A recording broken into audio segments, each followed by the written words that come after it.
అందరికీ నమస్తే. శ్రీ కొమ్మూరి సాంబశివరావు గారు రచించిన మరొక డిటెక్టివ్ నవల శీర్షిక దొంగలున్నారు జాగ్రత్త, 5వ భాగం. ముందు భాగాల కోసం డిస్క్రిప్షన్లో మరియు కామెంట్ బాక్స్లో ప్లేలిస్ట్ యొక్క లింక్ ఉన్నది, ఒకసారి చూడండి. ఇక కథలోనికి వెళితే, నీ కంపెనీకి ఇంకొక మేనేజర్ని పెట్టుకో. ఈ మాటలు వినపడగానే కాంతం ఉలిక్కిపడి తలుపు వైపు చూసింది. కృపానిధి తలుపు దగ్గర నిలుచుని ఉన్నాడు. ఎంత త్వరగా వీలైతే అంత త్వరగా ఇంకొక మేనేజర్ని పెట్టు అని వెళ్ళిపోయాడు. డిటెక్టివ్ యుగంధర్ పోస్టులో వచ్చిన ఉత్తరాలు చదువుతున్నాడు. ఒక్కొక్క ఉత్తరము చదివి అసిస్టెంట్ రాజుకి ఇస్తున్నాడు. రాజు వాటి మీద అంకెలతో గుర్తులు వేసి ఫైళ్లలో వేయటానికి పక్కగా పెడుతున్నాడు. ఒక ఉత్తరం మాత్రం యుగంధర్ రాజుకి ఇవ్వలేదు. రంగు కాగితం మీద టైపు చేసిన ఉత్తరం అది. ఒకసారి అంతా చదివేసి నింపాదిగా ఇంకొకసారి చదవటం ప్రారంభించాడు. రెండోసారి కూడా చదవటం పూర్తయింది.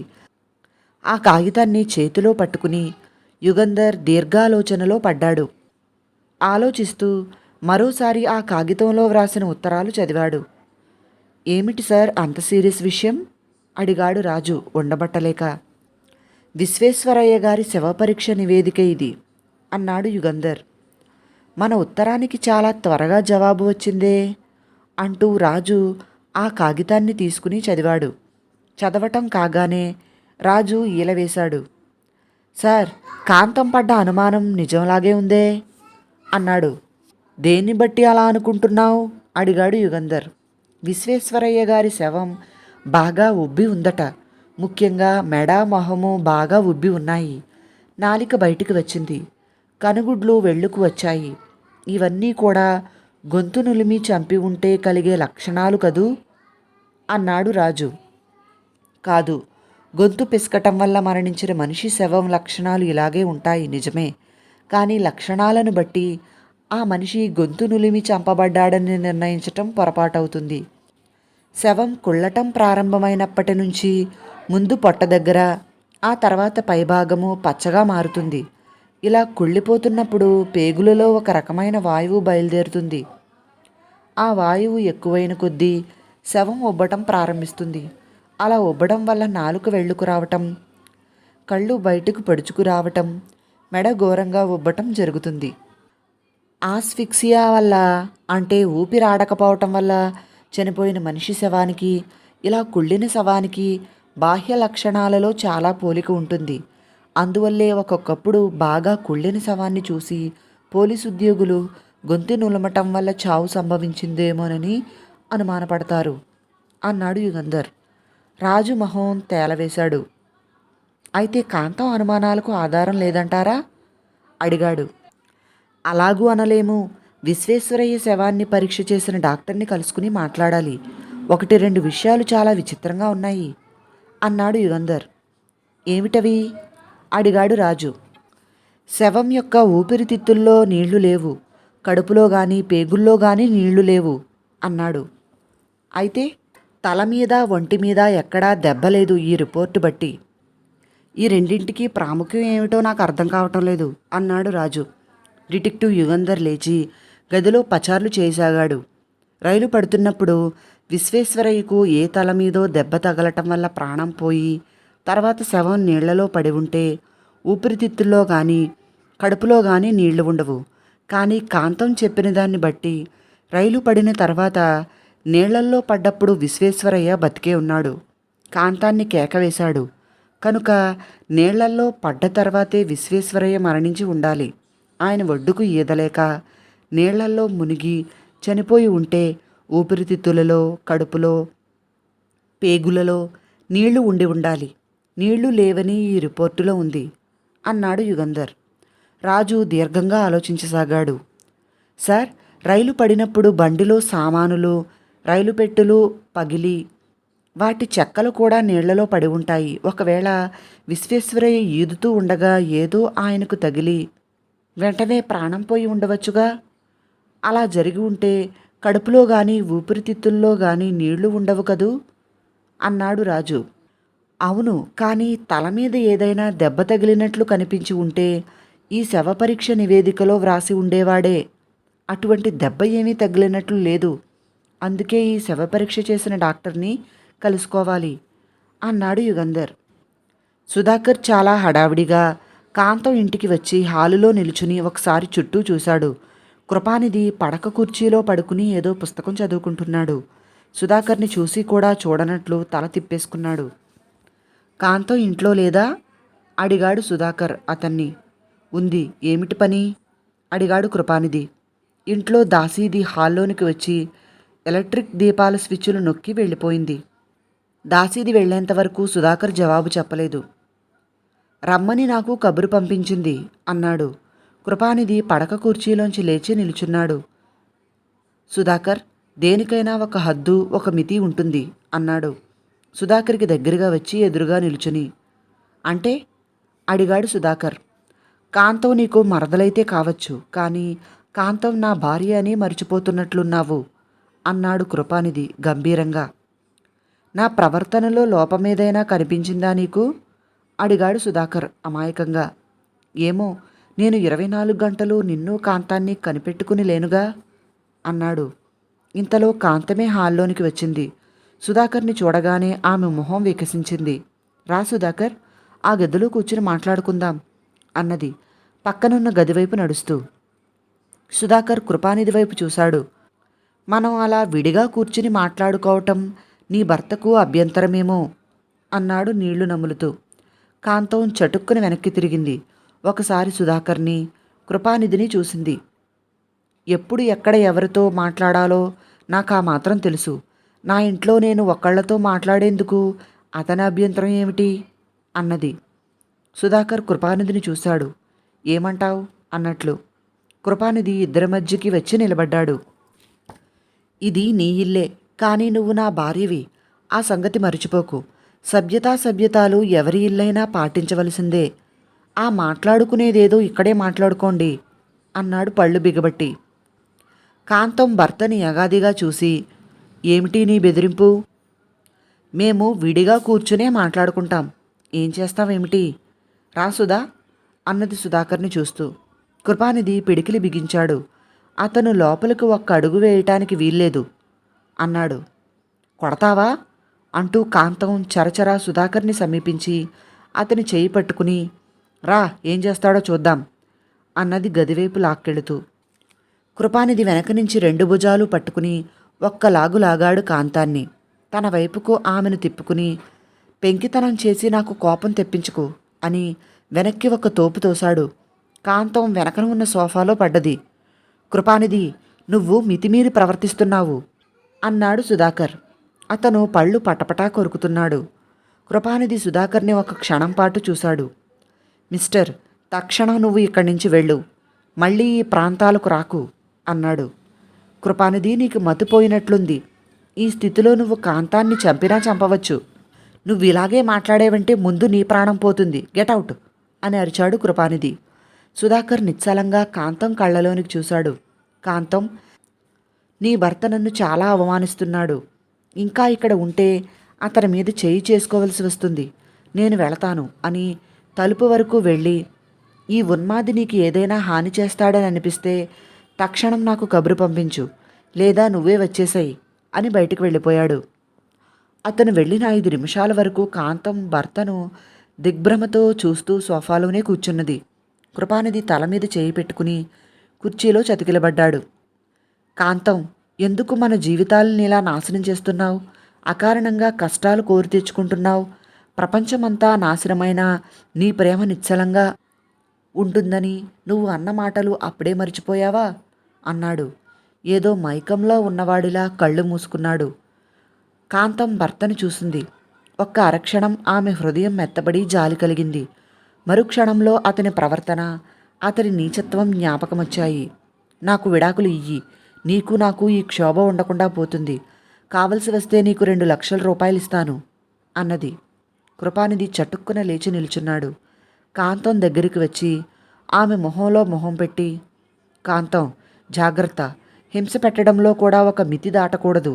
అట్లా దాటితే పర్యావసానం ఏమిటో తెలుసుకోలేం. నన్ను రెచ్చగొట్టి ఒళ్ళు తెలియని ఉద్రేకం తెప్పించకు. ప్రమాదం సుమి. ఈ చేతులతోటే నీ గొంతు నులిమి వేయవలసి వస్తుంది అని అతను గబగబా మేడ మీదకి వెళ్ళిపోయాడు. కాంతం వణికిపోసాగింది. లేచి నిలుచున్నది. కాళ్ళు గజగజలాడాయి. భర్త మెట్ల మీదే ఉన్నాడేమో. వెనక్కి తిరిగి చూసింది. అతను లేడు. బయటికి ఒక్క పరుగు తీసింది. మోటార్ కారు షెడ్డు వరకు ఆగకుండా పరిగెత్తింది. దబదబా షెడ్డు తలుపు తెరిచి కారుకి డ్రైవింగ్ సీట్లో కూర్చున్నది. ఇగ్నిషన్కి కారులోనే ఉంది. ఎక్కువ చప్పుడు కాకుండా నెమ్మదిగా కారును షెడ్లోంచి బయటకు పోనిచ్చింది. కారు షెడ్లోంచి బయటకు వెళ్ళిన తర్వాత అమాంతం కారు వేగం హెచ్చించింది. గబగబా గేర్లు మార్చి ఎక్సలేటర్ పూర్తిగా నొక్కింది. 40 మైళ్ళ స్పీడ్తో కారు నడిపింది. గేటు దగ్గర వేగం తగ్గించడానికి బ్రేకు నొక్కింది. కాంతం మొహంలో నెత్తురు చుక్కలేదు. గుండె ఆగిపోయినట్లయింది. బ్రేకు మళ్ళీ గట్టిగా పాదంతో నొక్కింది. ప్రయోజనం లేకపోయింది. కారు ఆగలేదు. వేగం తగ్గలేదు. భయంతో మెకానికల్ బ్రేకు చేత్తో లాగింది. ఊహు, కారు ఆగలేదు. ఆ క్షణంలో అన్నేళ్ల కారు డ్రైవింగ్ అలవాటు కాంతానికి ఉపకరించింది. అంత వేగంలోనూ ప్రమాదం జరగకుండా గేటు దాటించింది. ఆమె అదృష్టవశాత్తు వీధిలో మరే ఇతర కార్లు అడ్డంగా రాలేదు. బ్రేకు లేకుండా కారు నడపడం ఎలా? ఆపాలి. ఎలా ఆపడం? గేటు దాటి 10 గజాల దూరం కారు వెళ్ళింది. కాంతానికి ముచ్చెమటలు పోస్తున్నాయి. గేరు మార్చి రివర్స్లో వేస్తే ట్రంక్ రోడ్డు మీద క్రిజ్లర్ కారు శరవేగంగా వెళుతున్నది. రాజు కారు డ్రైవ్ చేస్తున్నాడు. యుగంధర్ రాజు పక్కనే కూర్చుని దీర్ఘంగా ఆలోచిస్తున్నాడు. రాజు, మనం అసలు ముఖ్యమైన విషయం ఒకటి ఆలోచించలేదు అన్నాడు యుగంధర్. ఏమిటది సార్? రైలు ప్రమాదంలో పోయిన వారి శవాలను పోస్ట్ మార్టం ఎందుకు చేయవలసి వచ్చింది? సామాన్యంగా అలా ప్రమాదంలో అంతమంది మరణించినప్పుడు శవాలను పరీక్ష చేయటం సాధ్యము కాదు, రివాజు కాదు అన్నాడు యుగంధర్. రాజు తల ఊపాడు. అవును సార్, ఒకవేళ విశ్వేశ్వరయ్య మరణం సహజమైన మరణంగా లేదని అనుమానపడి పోస్ట్ మార్టం చేశారేమో అన్నాడు. అది నిజమైతే మనం అక్కడికి వెళ్ళవలసిన అవసరమే లేదు. పోస్ట్ మార్టం జరిగిన తర్వాత కూడా విశ్వేశ్వరయ్య రైలు ప్రమాదంలోనే మరణించాడని పోలీసు అధికారులు నిర్ణయించి ఉంటే మనం ఇప్పుడు కొత్తగా తెలుసుకుని ఏమీ ఉండదు. అలా ఎందుకు అనుకోవాలి? వారి అగోచరమైన విషయాలు, అర్థం కాని విషయాలు మీకు తెలియవచ్చుగా అన్నాడు రాజు. యుగంధర్ నవ్వాడు. అందరిలా నీకు పోలీసు అధికారులంటే సదాభిప్రాయం లేదు రాజు. పోలీసు అధికారులు వాళ్ల పనిలో వాళ్ళు ప్రవీణులు.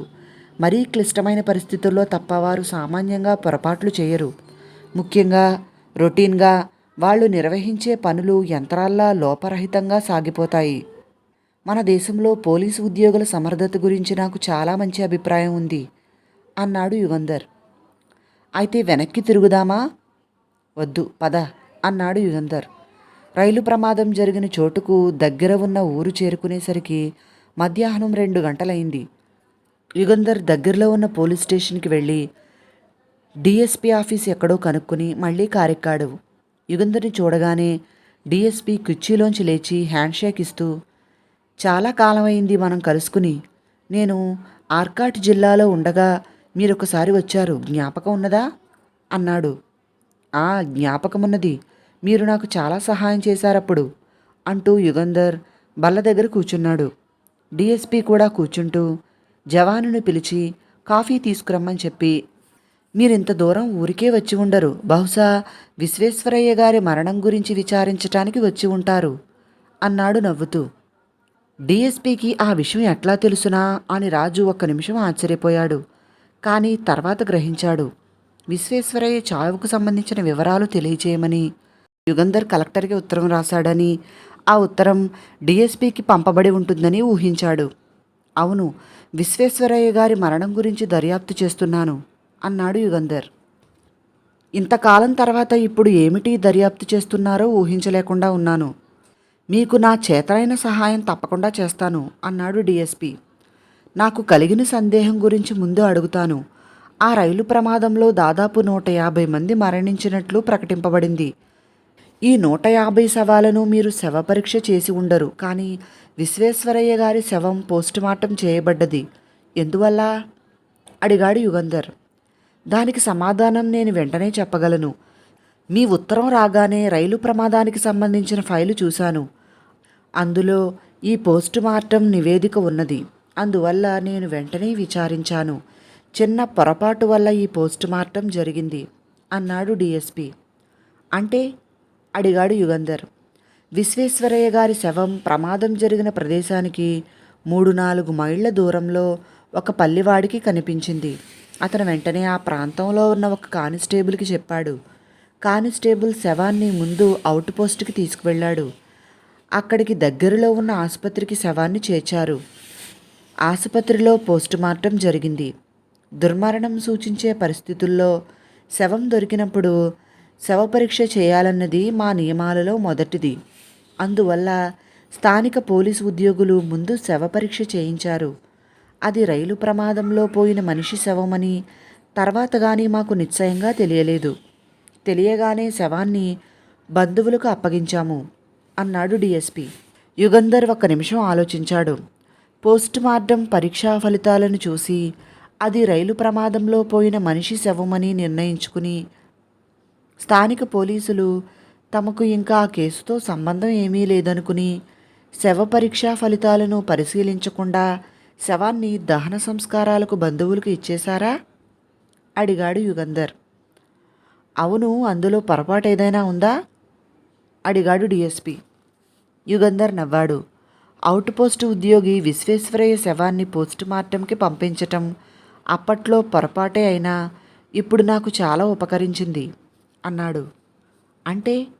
అడిగాడు డిఎస్పి. పోస్టుమార్టం చేసిన సర్జన్ని కలుసుకుని తర్వాత చెబుతాను.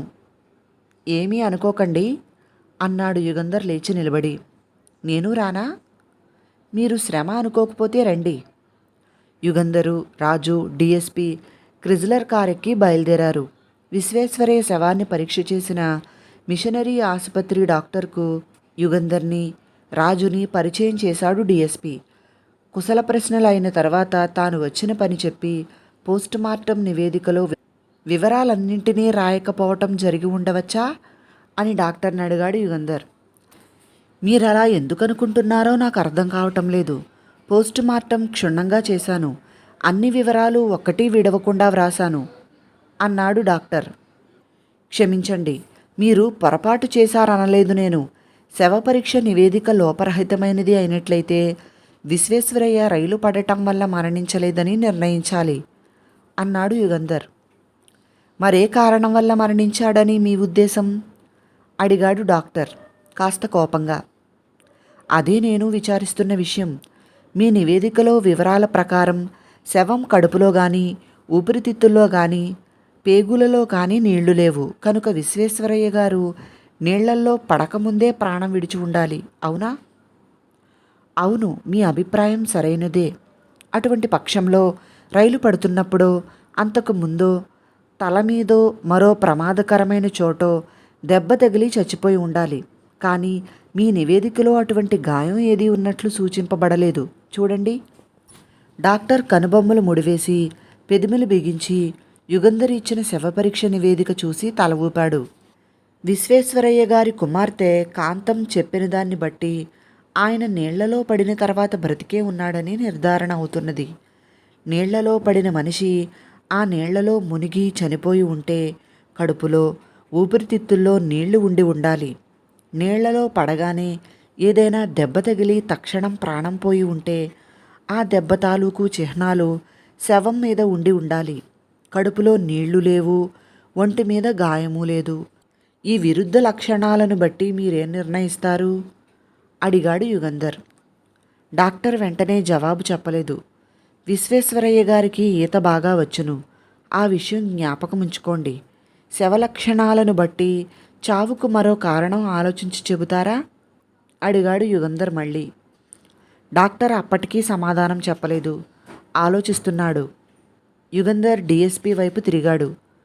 మై డియర్ డిఎస్పి, ఈ నివేదికలో ఉదహరించిన శవం మీది బాహ్య చిహ్నాలు ఏవో చదవండి. వాటిని బట్టి అనుభవశాలి అయిన పోలీసు ఉద్యోగిగా మీరు శవాన్ని చూసి ఉంటే చావుకు కారణం ఏమని నిర్ధారించేవారు? అడిగాడు యుగంధర్. డిఎస్పి నివేదికను మళ్ళీ చదివి గొంతు నులిపి చంపబడి ఉంటాడని నిర్ణయించేవాణ్ణి అన్నాడు. డాక్టర్ చికాకుతో డిఎస్పిని చూసి సామాన్యులు అలాగే అనుకుంటారు. కానీ శవం కుళ్ళిన తర్వాత శరీరంలో ఉద్భవించే కొన్ని వాయువుల వల్ల శవం ఉబ్బుతుంది. నాలిక వెళ్ళుకు వస్తుంది. కళ్ళు పొడుచుకుని వస్తాయి. విశ్వేశ్వరయ్య శవం 2 రోజులకు పైగా నీళ్లలో కుళ్ళిపోయిందని మరిచిపోకండి అన్నాడు. యుగంధర్ డాక్టర్ని దీర్ఘంగా చూస్తూ, హడావిడిలో పొరపాటున శవం ఒంటి మీద గాయాన్ని గురించి మీరు నివేదికలో వ్రాయలేదేమో అన్నాడు. మిస్టర్ యుగంధర్, సామాన్యంగా ఈ మారుమూల ఊళ్ళో శవ పరీక్ష చేయవలసిన సందర్భం ఎప్పుడో ఒకప్పుడు వస్తుంది అంతే. అటువంటప్పుడు నేను అజాగ్రత్తగా అశ్రద్ధగా ఉంటానా? నేను క్షుణ్ణంగా పరీక్ష చేశాను. పరీక్షా ఫలితాలను నివేదికలో వ్రాశాను. ఆ నివేదికను బట్టి సామాన్య పరిస్థితుల్లో అయితే చావుకు కారణం నా అనుమానాలు పోలీసులకు చెప్పేవాణ్ణి. కానీ ఆయన రైలు ప్రమాదంలో పోయాడని నిశ్చయంగా తెలియటం వల్ల నేను మిగతా విషయాలు ఉపేక్షించి ఊరుకున్నాను అన్నాడు డాక్టర్. యుగంధర్ లేచి నిల్చున్నాడు. Doctor, thanks. మీరు పొరపాటు చేశారని నేను అనలేదు. ఇది ఎవరి పొరపాటు కాదు అన్నాడు. డిఎస్పీని ఆఫీసులో దింపి యుగంధరు, రాజు మద్రాసుకు తిరుగు ప్రయాణం ప్రారంభించారు. విశ్వేశ్వరయ్య హత్య చేయబడ్డాడని ఇప్పుడు రూఢి అయినట్లేనా అడిగాడు రాజు. యుగంధర్ తల ఊపాడు. అవును, ఈ హత్య ముందుగా ఆలోచించి చేసినది కాదు. విశ్వేశ్వరయ్య నీళ్లలో పడ్డాక కూతురికి ధైర్యం చెబుతూ కేకలు వేస్తూ ఉండగా అక్కడే నీళ్లలో ఈదుకు వస్తున్న మరెవరికో ఆయన్ని హత్య చేయటానికి అవకాశం దొరికిందని అప్పటికప్పుడు తట్టి ఉంటుంది. వెనక నుంచి వచ్చి గొంతు నులిమి చంపి ఉంటారు. అట్లా జరిగి ఉంటే దీన్ని బట్టి హంతకుని నైజం కొంతవరకు తెలుస్తుంది. త్వరగా ఆలోచించి ఆ ఆలోచనలను కార్యరూపంలో ప్రవేశపెట్టే స్వభావం కలవాడని అనుకోవచ్చు అన్నాడు యుగంధర్. అయితే కాంతం భర్త కృపానిదే హంతకుడని తేలుతోంది. మనం ఇక అతని మీదే నేరం రుజువు చేసేందుకు కావలసిన సాక్ష్యం సంపాదించాలి అన్నాడు రాజు. కథ కొనసాగుతుంది. తరువాత ఏం జరిగిందో వచ్చే భాగంలో తెలుసుకుందాం. కథ విన్నందుకు అందరికీ చాలా చాలా థ్యాంక్స్. నచ్చితే వీడియోని లైక్ చేసి నా ఛానల్ను సబ్స్క్రైబ్ చేసుకోండి ప్లీజ్. మరిన్ని కథలు నవలల కోసం డిస్క్రిప్షన్లో మరియు కామెంట్ బాక్స్లో ప్లేలిస్ట్ యొక్క లింక్స్ ఉన్నాయి, ఒకసారి చూడండి. ధన్యవాదములు. మీ ప్రసన్న.